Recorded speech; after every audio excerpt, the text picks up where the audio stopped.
여러분 안녕하세요. 1월 28일 금요일 아침입니다. 하나님께서 오늘도 참 좋은 날 선물로 주셨네요. 말씀 보면서 기도하면서 하루 시작하도록 하겠습니다. 오늘 같이 볼 말씀은 열왕기상 10장 1절에서 10절까지의 말씀입니다. 스바의 여왕이 여호와의 이름으로 말미암은 솔로몬의 명성을 듣고 와서 어려운 문제로 그를 시험하고자 하여 예루살렘에 이르니 수행하는 자가 심히 많고 향품과 심히 많은 금과 보석을 낙타에 실었더라. 그가 솔로몬에게 나와 자기 마음에 있는 것을 다 말하매 솔로몬이 그가 묻는 말에 다 대답하였으니 왕이 알지 못하여 대답하지 못한 것이 하나도 없었더라. 스바의 여왕이 솔로몬의 모든 지혜와 그 건축한 왕궁과 그 상의 식물과 그의 신하들의 좌석과 그의 시종들이 시립한 곳과 그들의 관복과 술관원들과 여호와의 성전에 올라가는 층계를 보고 크게 감동되어 왕께 말하되 내가 내 나라에서 당신의 행위와 당신의 지혜에 대하여 들은 소문이 사실이로다. 내가 그 말들을 믿지 아니하였더니 이제 와서 친히 본즉 내게 말한 것은 절반도 되지 못하니 당신의 지혜와 복이 내가 들은 소문보다 더하도다. 복되도다 당신의 사람들이여, 복되도다 당신의 이 신하들이여, 항상 당신 앞에 서서 당신의 지혜를 들음이로다. 당신의 하나님 여호와를 송축할지로다. 여호와께서 당신을 기뻐하사 이스라엘 왕위에 올리셨고 여호와께서 영원히 이스라엘을 사랑하심으로 당신을 세워 왕으로 삼아 정의와 공의를 행하게 하셨도다 하고, 이에 그가 금 120달란트와 심히 많은 향금과 보석을 왕께 드렸으니 스바의 여왕이 솔로몬 왕에게 드린 것처럼 많은 향품이 다시 오지 아니하였더라. 아멘. 네, 여러분, 오늘은 그 유명한 스바의 여왕이 솔로몬 왕을 방문하는 그 내용이 이제 나옵니다. 스바의 여왕이 이제 많은 예물을 가지고 많은 이제 그 신하들을 데리고 와서 솔로몬을 예방하고 그 솔로몬의 지혜에 놀라고 감탄했다라고 하는 이제 그러한 그 내용이죠. 여러분, 그 역사상으로 봐도, 일반 역사상으로 봐도 세상에 그 많은 사람들에게 영향을 주었던 여인이 둘이 있었습니다. 한 사람은 우리가 잘 아는 클레오파트라라고 하는 여인이고, 또 한 사람이 바로 이 스바의 여왕 혹은 시바의 여왕이라 이제 그렇게 불리는데, 이 스바의 여왕이 이제 그런 것 같습니다. 이 솔로몬 왕에게 이제 와서 스바의 여왕이 많은 것들을 배우고 갔다라고 하는 이제 그러한 내용인데요. 먼저 이 그림을 한번 좀 같이 보시면 좋겠습니다. 에드워드 포인터라고 하는 영국의 작가가 그린 그림인데, 이 스바의 여왕이 솔로몬 왕을 방문해서 만나는 그러한 그 장면입니다. 여러분, 그 세상에 많은 화가들이 이 스바의 여왕과 솔로몬의 만남을 많이 그렸습니다. 그런데 이 에드워드 포인터의 작품이 가장 좀 이렇게 그 화려하게 그려지지 않았는가 이렇게 생각이 드는데요. 그만큼 이 화려한 궁전에 있었던 솔로몬, 그리고 많은 금품을 가져와서 솔로몬에게 바쳤던, 그리고 지혜를 배워간 그러한 그 스바의 여왕, 이 모습이 이 그림에 잘 그려져 있습니다. 이 스바의 여왕과 솔로몬의 이 만남은 또 많은 이야기와 전설을 이렇게 남겨놓았죠. 특별히 이 스바의 여왕이 에디오피아의 그 왕이었는데, 이 솔로몬하고 이제 그 결혼을 하게 되고 아들을 낳게 되었다라고 하는 이야기, 그 전설이 있습니다. 그리고 그 아들이 나중에 이 악숨 제국, 악숨 왕국을 이제 건설을 하고 초대 왕이 되었다라고 하는데, 악숨 왕국을 한번 지도로 보여드리면은요, 이게 역사적으로 있었던 이제 그 나라였고요. 이 악숨 왕국을 건설을 하고, 이 악숨 왕국은 지금의 에디오피아가 이제 되는데요. 솔로몬이 이제 그 아들에게 이 악숨 제국의 예루살렘과 같은 하나님의 도성을 이제 건설하면 좋겠다라고 해서 하나님의 도성이 이제 건설이 되고 거기에 이제 법궤를 이제 주었다라고 얘기를 합니다. 그래서 에디오피아 사람들은 지금도 에디오피아 그 악숨이라고 하는 곳에 하나님의 법궤가 있다라고 그렇게 이제 얘기를 하죠. 어쨌든 많은 이야기와 많은 전설이 이렇게 이제 나오게 되는데 그만큼 많은 사람들의 화제가 되었던 만남이 아닌가 하는 생각을 합니다. 그런데 여러분, 오늘은 그 전설, 많은 화제거리, 이제 그것이 이제 중점이 아니고요.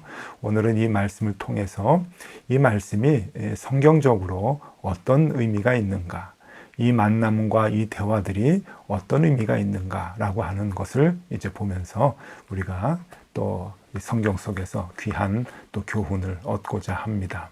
먼저 생각해 볼 것은요, 이 스바라고 하는 나라가 어디에 위치하고 있었는가?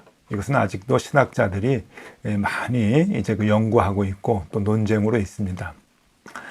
성경에 보면은 스바의 여왕이 남방에서 왔다라고 얘기를 해서 많은 신학자들은 아라비아의 맨 남쪽, 그러니까 지금의 예멘이라고 하는 그 지역의 왕국이었다라고 이야기를 하고, 또 어떤 신학자들은 조금 전에도 얘기했듯이 에디오피아 지역의 왕이었다라고 얘기도 합니다. 그런데 대체적으로 여러분 이 지도를 좀 보시면은요, 이 에디오피아하고 또 지금의 예멘 땅인 이 아라비아 남쪽 이쪽하고 굉장히 지리적으로 가깝습니다. 바다도 굉장히 이렇게 좁게 형성이 되어 있어가지고 왕래가 좀 잦았는데 이쪽을 다 이렇게 통치하지 않았겠는가 그렇게 이제 보고 있고요. 그래서 이 아라비아 남쪽에 있었던 이 스바의 여왕이 지금 이 화살표와도 같지요. 예루살렘으로 갔다가 에디오피아 쪽으로 이제 내려가지 않았겠는가 이제 그렇게 보고 있습니다. 네, 두 번째로 생각해 볼 것은요. 솔로몬의 명성을 듣고 왔다라고 하는 겁니다. 오늘 1절 말씀에 보니까요. 솔로몬의 명성, 그것을 확인하고자 시험하고자 왔다라고 얘기하고 있는데 1절에 이렇게 써주고 있네요. 스바의 여왕이 여호와의 이름으로 말미암은 솔로몬의 명성을 듣고 와서 어려운 문제로 그를 시험하고자 하여. 네, 솔로몬의 명성을 이제 듣고 왔다라고 합니다. 여러분, 이 똑같은 내용이 그 역대하에도 기록이 되어져 있는데요. 역대하 9장 1절에는 이렇게 기록이 되어져 있습니다. 한번 눈여겨봐 주시면 좋겠는데요. 스바 여왕이 솔로몬의 명성을 듣고 와서 어려운 질문들로 솔로몬을 시험하고자 하여 예루살렘에 이르니 매우 많은 시종들을 거느리고 향품과 많은 금과 보석을 낙타에 실었더라. 그가 솔로몬에게 나와 자기 마음에 있는 것을 다 말하매. 네, 이 말씀을 보면은 맨 윗부분에 솔로몬의 명성을 듣고 와서, 솔로몬의 명성을 듣고 왔다, 어려운 질문을 했다, 그렇게 나오는데요. 열왕기서는 조금 관점이 다릅니다. 열왕기서는 우리가 쭉 지금 얘기했듯이 우리가 어떻게 해야 그 솔로몬의 왕국, 다윗 왕국, 그 시대를 되찾을 수 있는가라고 하는 관점에서 기록을 했다 그랬죠. 그런데 오늘 이 열왕기상 10장 1절에 보면은 조금 다른 표현이 나옵니다. 그러니까 역대하 9장 1절과 조금 다르다고 하는 거예요. 그게 뭔가 하면은 스바의 여왕이 여호와의 이름으로 말미암은 솔로몬의 명성을 듣고, 솔로몬의 명성이 여호와의 이름으로 말미암았다라고 하는 표현을 삽입을 합니다. 그러니까 솔로몬의 명성, 솔로몬의 지혜, 그것은 하나님이 주셨다라고 하는 관점을 분명히 하고 있는 것이죠. 하나님이 주셨기 때문에 교만해서는 안 된다. 겸손해야 된다. 하나님이 주신 것이지 솔로몬이 잘나서 된 것이 아니다. 그러니 하나님을 경배해야 된다라고 하는 그 관점, 확고한 신앙의 관점에서 지금 이 본문을 써주고 있는 것이죠. 스바의 여왕이 솔로몬의 명성을 이제 그 소문을 듣고 왔지만 그 명성은 여러분 하나님께서 주신 것이다 라고 하는 것을 분명히 얘기하고 있습니다. 또 세 번째로 생각해 볼 것은 스바의 여왕이 이 솔로몬의 대답을 듣고 그 지혜를 듣고 굉장히 감동을 했다라고 표현을 하고 있습니다. 크게 감동했다. 5절 말씀입니다. 그 상의 식물과 그의 신하들의 좌석과 그의 시종들이 시립한 것과 그들의 관복과 술관원과 여호와의 성전에 올라가는 층계를 보고 크게 감동되었다. 크게 감동되었다. 뭘 감동했을까요? 여러분, 그 옛날 성경을 보면은 이 번역을 어떻게 했는가 하면은 정신이 현황하여 그렇게 번역을 했습니다. 조금 어려운 단어인데 정신이 나갔다라고 하는 뜻이죠. 그래서 지금도 표준 새번역은 이 부분을 넋을 잃었다 이렇게 이제 표현을 번역을 해주고 있습니다. 그러니까 그냥 감동을 받은 것이 아니라 넋을 다 잃을 만큼 그렇게 입을 떡 벌리고 놀랐다라고 하는 그러한 의미죠. 솔로몬의 얘기와 그리고 예루살렘의 그 건축해 놓은 것과 그리고 모든 그 의미들, 하다못해 성전의 층계까지 이걸 보면서 정말 넋을 잃을 정도로 놀랐다라고 하는 그러한 그 표현입니다. 그만큼 이 솔로몬의 지혜로움이 소문 듣던 것보다 훨씬 더 대단했다라고 하는 것을 얘기해 주고 있는 것이죠. 그 다음으로 마지막 네 번째 우리가 눈여겨볼 것은 이 스바의 여왕이 많은 예물을 이제 솔로몬에게 주게 되는데 금 120달란트를 이제 주었다라고 말합니다.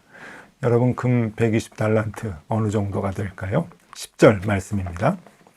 이에 그가 금 120달란트와 심이 많은 향품과 보석을 왕에게 드렸으니 스바의 여왕이 솔로몬 왕에게 드린 것처럼 많은 향품이 다시 오지 아니하였더라.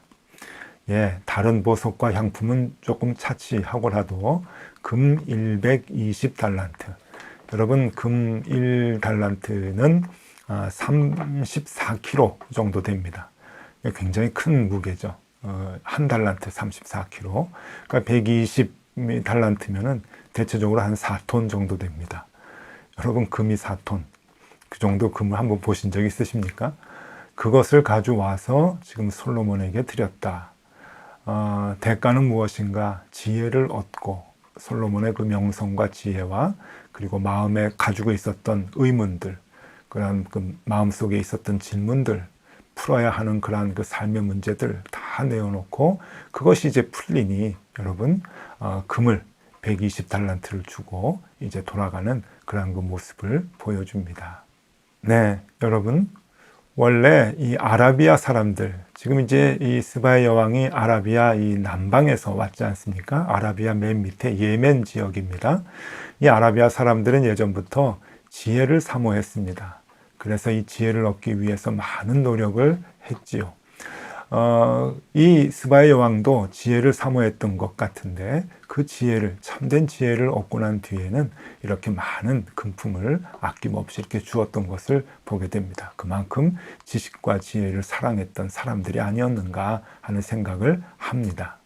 자, 그러면 여러분, 오늘 이 스바의 여왕과 솔로몬의 만남은 어떤 의미가 있는가? 여러분, 신약시대에 예수님께서 이 상황을 말씀해 주시는 모습이 있습니다. 이 마태복음에도 누가복음에도 이것이 나오는데요. 마태복음의 말씀만 좀 소개해 드리면 마태복음 12장 42절에 예수님께서 이렇게 말씀하십니다. 심판 때에 남방 여왕이 일어나 이 세대 사람을 정죄하리니 이는 그가 솔로몬의 지혜로운 말을 들으려고 땅 끝에서 왔음이거니와 솔로몬보다 더 큰 이가 여기 있느니라. 네, 남방에서 이 스바의 여왕이 솔로몬의 지혜를 듣기 위해서 이렇게 왔었다. 이 역사적인 사실 아니냐? 이렇게 왔었다. 그런데 그 솔로몬보다 더 큰 지혜, 하늘의 지혜를 알려주고 그것을 가르치고 있는 사람이 바로 나다라고 하는 것을 말씀해주고 있는 거죠. 하나님의 아들이 지금 여기 와 있어서 하늘의 복음을, 참된 지혜와 지식을 너희들에게 가르쳐주고 있는 것이다 라고 하는 것을 얘기해주고 있는 것이죠. 그러면서 여러분, 이 스바의 여왕이 솔로몬을 만나는 것에 대한 의미를 예수님께서 이렇게 간접적으로 말씀해주고 있는 겁니다. 예수님께서는 이 스바의 여왕이 솔로몬을 만나게 된 것, 이렇게 해석을 해 주십니다. 조금 정리를 해봤는데요. 여러분 같이 한번 봐주시죠. 첫 번째는 지혜는 하나님께로부터 나온다 라고 하는 겁니다. 지혜가 바로 복음이죠. 복음, 참된 지혜, 그리고 사람을 살리는 생명의 말씀인 참된 복음, 이 지혜는 하나님께로부터 나온다. 그러니까 아까 오늘 1절의 말씀에 솔로몬의 명성이 하나님의 이름으로부터, 여호와의 이름으로부터 나온다라고 말씀드렸죠. 바로 그것입니다. 하나님께서 주실 때 여러분 우리는 참된 복음을 우리가 갖게 되고요. 그 참된 복음이 참된 명성을 얻게 해준다라고 하는 것입니다. 그것은 하늘에서부터 온다, 하나님께로부터 말미암는다라고 하는 것이죠. 두 번째, 예수님께서 해석을 해주시는 것은 이것입니다. 두 번째는 복음은 사람을 감동시킨다라고 하는 겁니다. 복음을 접할 때 참된 지혜, 지식을 우리가 얻을 때, 깨달을 때 사람은 감동이 되죠. 여러분 아까 스바의 여왕이 감동했다라고 하는 것은 넋을 잃었다라고 말씀을 드렸죠. 넋을 잃었다. 그냥 다 정신을 잃을 만큼 그렇게 놀랬다라고 하는데 복음이 그런 것 아닙니까? 우리가 복음을 듣고 하늘의 지혜를 우리가 얻게 되면은 우리는 넋을 잃게 됩니다. 왜냐하면 비로소 생명을 얻기 때문에 삶의 모든 문제들을 다 가지고 와서 하나님 앞에 내어놓고 그리고 그 문제가 해결될 때 여러분 우리는 넋을 잃고 놀라게 되는 거죠. 복음의 능력은 그만큼 우리를 움직이고 우리를 새롭게 해줍니다. 세 번째 예수님께서 해석해 주시는 것은 바로 이것입니다. 세 번째는 복음은 이 땅의 보화보다 가치가 있다라고 하는 겁니다. 여러분 스바의 여왕이 금을 4톤을 가지고 솔로몬 왕에게 주었습니다. 아까워했을까요? 아까워하지 않았습니다. 왜냐하면 지혜를 얻었기 때문이죠. 솔로몬의 지혜를 다 들었기 때문입니다. 여러분 복음의 가치는 세상의 그 어떤 금은 보화보다 더 높습니다. 지금 예수님께서는 그것을 얘기하고 있는 것이죠.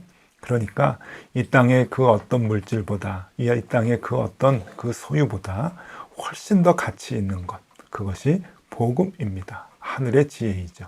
그래서 그 복음을 발견하면은 그 보화를 발견하면은 가지고 있는 것을 다 팔아서 그 땅을 산다고 하지 않습니까? 그것이 바로 그런 의미입니다. 스바의 여왕은 지금 그 지혜를 얻고 본국으로 돌아가고 있습니다. 네, 여러분 오늘 스바의 여왕과 솔로몬의 만남에서 예수 그리스도의 모습이 보입니다. 하늘의 지혜를 선포하시고 그 복음을 우리에게 주시는 예수 그리스도. 그 복음을 접한 사람들은 놀라고 세상의 그 어떤 가치보다 더 귀한 그 복음으로 생명을 얻게 되는데 그 모습을 오늘 이 성경에서 보여주고 있네요. 여러분, 그 하늘의 지혜가 저와 여러분들에게 있습니다. 세상의 그 어떤 보화보다 소중하고 귀한 그 지혜, 그 복음이 저하고 여러분들에게 있다고 하는 것. 이 얼마나 놀라운 사실입니까? 여러분, 이 복음을 놓치지 마시고 이 가장 귀한 보화를 놓치지 마시고 꼭 붙들고 평생을 살아가시는 저와 여러분이 되면 참 좋겠습니다. 오늘도 이 복음으로 승리하는 하루가 되실 수 있기를 바랍니다. 기도하겠습니다. 하나님, 복음으로 우리를 놀래켜 주셨습니다. 혼이 싹 빠질 만큼 우리가 생명을 얻어서 얼마나 기쁜지 모릅니다. 하나님, 이 세상에 그 어떤 보화보다 가치가 있는 이 복음을 늘 붙들고 살아갈 수 있도록 인도하여 주시고 세상의 가치관과 절대로 바꾸지 아니하도록 하나님 우리와 함께하여 주시옵소서. 예수 그리스도 이름으로 기도드리옵나이다. 아멘. 네, 함께 기도하시겠습니다.